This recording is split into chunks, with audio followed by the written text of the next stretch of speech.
अब आते हैं जी जमा की सूरत में। अल मुस्लिमू अल मुस्लिमानी, जमा क्या होगी? अल मुस्लिमूना, माशाल्लाह, अल मुस्लिमूना जी।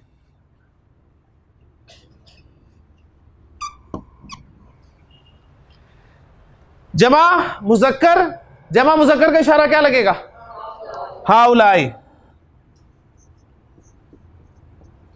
तो आप कहेंगे हाउलाइल मुस्लिमूना, ये मुसलमान। अब अल मुस्लिमूना की नसब क्या है? अल मुस्लिमीना। अल मुस्लिमूना की नसब अल मुस्लिमीना। हाउलाई की नसब क्या है? हाउलाई, क्योंकि वाहिद और जमा के अस्मा इशारा मबनी है, तो हाउलाई नसब में भी हाउलाई रहेगा, तो हम कहेंगे हाउलाइल मुस्लिमीना। और अल मुस्लिमूना की जर क्या है? अल मुस्लिमीना, और हाउलाई जो है वो तो है ही मबनी, तो हाउलाइल मुस्लिमीना, यही कंस्ट्रक्शन बन जाएगी हालत जर में। वाहिद और जमा, वाहिद और जमा के अस्मा इशारा मबनी है, ठीक है। मबनी का क्या मतलब?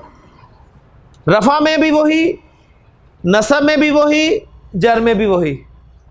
कौन कौन से? वाहिद और जमा के, मुसन्ना के नहीं, वाहिद और जमा के। हाउलाई, रफा में भी हाउलाई, नसब में भी हाउलाई, जर में भी हाउलाई, ठीक है। लेकिन मुसन्ना के अस्मा इशारा जो है वो मोरब है, मुसन्ना वाले अस्मा इशारा मोरब है, यानी हाजानी और हाजैनी, ठीक हो गया ना।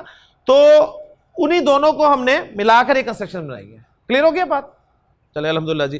तो हाजल मुस्लिमू, हाजल मुस्लिमा, हाजल मुस्लिमी, हाजानिल मुस्लिमानी, हाजैनिल मुस्लिमैनी और हाजैनिल मुस्लिमैनी, हाउलाइल मुस्लिमूना, हाउलाइल मुस्लिमीना। पता कहां से चलेगा आपको कि ये कंस्ट्रक्शन जर में है, नसब में है या रफा में है? मुशारुन इलैह से